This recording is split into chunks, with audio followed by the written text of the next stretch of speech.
అసలు ఎంత దౌర్భాగ్యమైన పరిస్థితి ఇదంతా చెప్పండి, మీరు అర్థం కాదు.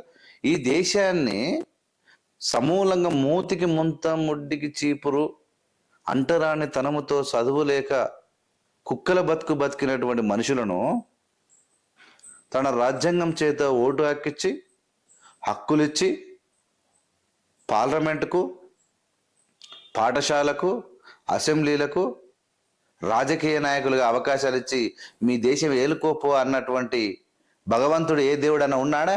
మరి సోంబేరిగాడు సోయి తప్పినోడు అమిత్ షా గాడు తెగబలిసి మాట్లాడుతుంటే మీరు ఏం చేస్తా ఉన్నారు? శ్రీరాముడు ఇచ్చినట్ట మనకు బతుకు.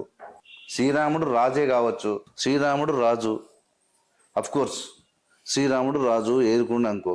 ఏం చెప్పిండు మనకు శ్రీరాముడు? మరి ఆయన మంచి పాలకుడు, ఆయన మన భారతీయుడు, మన భారతదేశంలో ఉన్నటువంటి మనుషులను కానీ రాజులను కానీ మనం గౌరవిస్తాం, దేవుడు అంటే పూజిస్తాం. కానీ మనకేమిచ్చిండు? నీకు ఇచ్చిన హక్కేందని అడుగుతున్నా. శ్రీరాముడు గుళ్ళలకు రానిచ్చిండా? బళ్ళలకు ఓనిచ్చిండా? ఓటు హక్కు ఇచ్చిండా? ఉద్యోగాలు ఇప్పించిండా? మరి శ్రీరాముని కన్నా ఎక్కువ మనకు అంబేద్కర్ గారా కాదా? మరి అంబేద్కర్ గారిని పార్లమెంట్లో విమర్శిస్తే మనకి ఇంకా సిగ్గులేదు, శివునెత్ర లేకుంటే దీనికన్నా మించి ఏమో చేస్తామంటే మేము ఎట్లా నమ్మాలి? మందకృష్ణ అంటే అమ్ముడపోయాడు, మందకృష్ణ అంటే లొంగిపోయాడు, మందకృష్ణ జాతిని వాడుకొని బీజేపీ దొడ్లే కట్టేస్తున్నాడు. మరి కట్టేస్తే మీరు ఎట్లా ఎట్లా ఎట్లా చెప్తారో చేయరు. మరి ఏం చేద్దాం అనుకుంటారు అంటున్నా. లాస్ట్కు ఎటు తీసుకుపోతారు ఈ దేశాన్ని, ఎటు తీసుకుపోతారు ఈ రాష్ట్రాన్ని? మీరు అన్నది మీ రాజ్యాంగంలో ఉన్న లేకున్నా మీరు ఏది చెప్తే చేయాలని చెప్పురు. మరి అమిత్ షా అంబేద్కర్ గారిని అవమానపరిచిన పర్వాలేదు, మోడీ అవమానపరిచిన పర్వాలేదు. ఇప్పుడు మోడీ మనసులో ఉన్నది అమిత్ షాతో అనిపించిండు. నువ్వైతే అని నేను చూసుకుంటే ఎక్కకెళ్ళి అని. వాళ్ళ సిద్ధాంతం ఏంది? రాజ్యాంగాన్ని తీసిపడేయడమే. అప్పుడు అడక తినాల్సి వస్తుంది, గుర్తుపెట్టుకోండి. ఏమో ఉద్యోగాలు వేరు, మాలలు ఇట్లా అని ఒకటి మీద ఒకటి అనుకుంటే టైం వేస్ట్ అవుతుంది. కానీ అసలు విషయానికి వస్తే అసలుకే ఆగమైపోతాం మనం. అత్యంత ప్రమాదకరంగా తయారైనటువంటి ఈ యొక్క బీజేపీ పరిపాలన చాలా ఘోరాతి ఘోరంగా ఉండబోతుంది. ఇది గ్రహించకుండా అమిత్ షాను గదిరిస్తే వణకాలి అమిత్ షా. కబడ్దార్ అని అంటే వణికిపోవాలాడు. జాతి మొత్తం బయటికి వచ్చి ఏయ్ కబడ్దార్ కొడుక ముక్కు భూమికి రాయంటే రాయాలి. వాడు ముక్కు భూమికి రాయాల అమిత్ షా. అయితే నువ్వు మినిస్టర్ మంత్రి కావచ్చు, భోషుడికే మేం చేసిన వాళ్ళ నిన్ను మేమే చేసినామని అనాలి. మీరు అంబేద్కర్ జోలికి వస్తే నీ అంతు చూస్తాం. రాజీనామా చేసి బయటకు వెళ్తావా? ముక్కు భూమికి రాసి సారీ చెప్పి బింగిల్ తీర సన్నాసి అని చెప్పి గద్దించాల్సినటువంటి దళితులు ఒకరినొకరిని తన్నుకుంటారు. దీనికి మించిన సిగ్గుమాలిన పని ఇంకోట్లేదు. మరీ సిగ్గు తప్పి బతుకుతా ఉన్నాం మనం. మాలల మీద పాటలు రాస్తారు, మాలల మీద రాస్తారు, వర్గీకరణ కోసం రాస్తా ఉన్నారు. వర్గీకరణ ఉందా రాజ్యాంగంలో అంటే తెలియదు, కానీ కావాలి మాకు. తాను పట్టిన కుందేలకు మూడే కాళ్ళు అంటుంటే ఏమవుతుంది? అబద్ధం కూడా నిజమవుతుంది అన్నట్టు తయారయ్యేది వీళ్ళు. అబద్ధం నిజం మాట అవుతుందేమో కానీ రాజ్యాంగంలో రాసిన రాత మారదు, గుర్తుపెట్టుకోండి. కానీ ఇన్ని ఏళ్ళు 75 ఏళ్ళుగా అత్యంత ప్రమాదకరంగా ఉన్నటువంటి మనుషులను, మంచి జాతిని ఒక మహోన్నతమైనటువంటి మనుషులుగా తీర్చిదిద్దినటువంటి ఒక భగవంతుణ్ణి నిండు పార్లమెంట్లో తిప్పితే కాపాడుకోలాంటి జద్దమ చవటలం మనం. ఇలాంటి చవట జాతికి సేవ చేయడం మా అంబేద్కర్ గారు చేసుకున్నట్టు దురదృష్టం. అది మాల అయినా మాది అని నేను చెప్తా ఉన్నాను.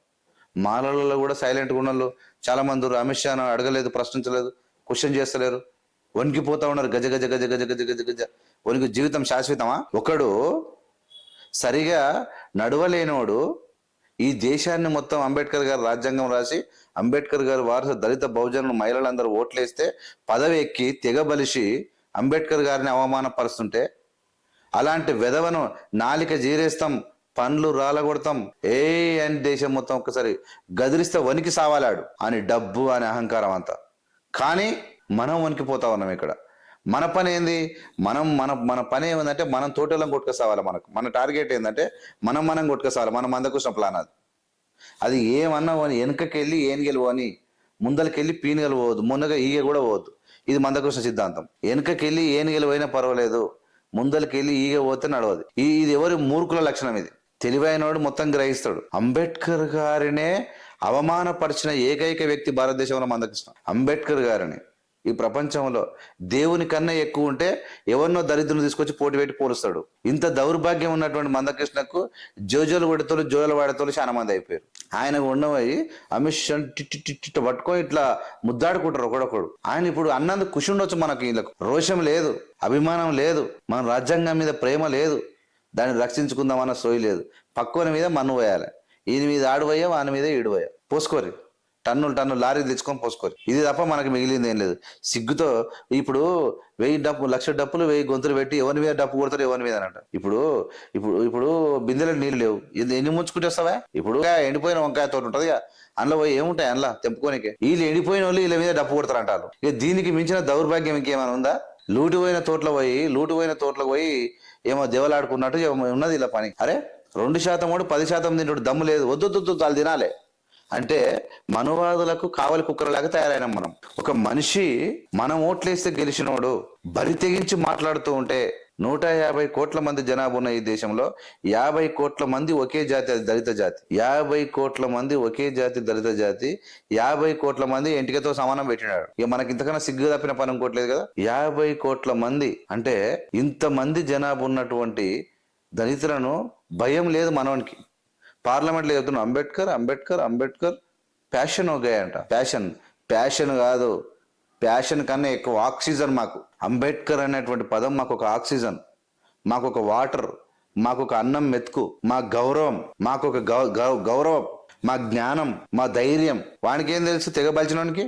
ఒకటి తెగబలిసి రంకెలేస్తా ఉంటే సిగ్గు లేకుండా తలదాచుకొని ఇంట్లో వండుకున్న మనం కూడా దేశభక్తులం. మనం కూడా దేశభక్తులమే అంటున్నా. ఎందుకు? Why don't we united? Why don't Mala Madiga should become united? Why don't we give warning to him? Why don't we make sound?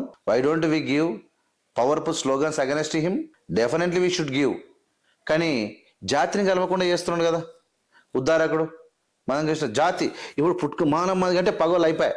పుట్టుకతోనే పగ, ఒక పుట్టుకతోనే మనుషులను పగోలను తయారు చేసినటువంటి ఏకైక దుర్మార్గుడు ఎవడా? మందకృష్ణ. కాకపోతే ఇంతకు మంచి నీచం ఏముంటది? ఎందుకంటే మీరు దెబ్బ తిన్నారు, మీరు మింగిరు, ఇదో పదం. ఇప్పుడు ఎవడా అంటే పోయినోడు దొంగ అన్నట్టు ఉంది. మరి నువ్వు తినలే అంటే మేము కూడా తింటాం అంటే మళ్ళీ అంటే వీళ్ళ మూతులు గట్టి తిన్నట్టు ఏదో ఒకటి. నేనేమన్నంటే ఒక పచ్చి అబద్ధాన్ని పచ్చి మోసాన్ని మరణ మీద రుద్దేసిరా అయిపోయాయి. అది రుద్ది అందరూ నిజం అనుకున్నారు. అరే అంతమంది అంటారు కాబట్టి నిజమే అనుకోరు, ఎందుకంటే వీళ్ళు సపోర్ట్ చేయలే కాబట్టి. దీన్ని ఆసరగా చేసుకుని మందకృష్ణ జాతిని మొత్తం కొండపోయి బీజేపీకి దగ్గర పెట్టేసి ఇప్పుడు మందకృష్ణ లాంటి వాళ్ళు నా దిక్కున్నారు కంటే జాతి మొత్తం నా దిక్కుందని చెప్పి మనకి భయం లేదు. ఇక్కడ అందరిని అట్లా చేసారు. అన్ని రాష్ట్రాల్లో దళిత జాతిలో ఉన్న పెద్ద నాయకులను అలా తీసుకుపోయి ఆ దొడ్లే కట్టేసుకోరు. వాళ్ళు ఏం చేస్తారు? జాతిని కంట్రోల్ చేస్తారు. ఆ జాతి కంట్రోల్లో ఉన్నప్పుడు ఏమవుతుంది? రాజ్యాంగం మీద దాడి చేయొచ్చు. అదే చేసాడు అమిత్ షా. ఇప్పుడు జరగబోయే పరిణామాలు అనేకంగా ఉంటాయి, ఇంకా జరగబోయే పరిణామాలు పెద్ద ప్రమాదకరంగా ఉంటాయి అంటున్నా. మరి మీరు ఏం చేస్తారు? ఎట్లా చూస్తారు దీన్ని? ఇలాంటి దాన్ని మీరు సమర్థిస్తారా, వ్యతిరేకిస్తారా? ఇక మీరే చూసుకోవాలి. అత్యంత ప్రమాదకరంగా తయారైనటువంటి బీజేపీ పరిపాలన ఎట్లా మాట్లాడతాడు? ఎంత భయం లేకుంటే మాట్లాడతాడు, ఎంత యూనిటీ లేకుంటే మాట్లాడతాడు అమిత్ షా, ఎంత యూనిటీ లేకుంటే మాట్లాడతాడు అంటున్నా. ఇంత ఇర్రెస్పాన్సిబుల్ పర్సన్ ఎట్లా ఈ దేశానికి హోమ్ మినిస్టర్? ఇంత గౌరవం లేనాడు.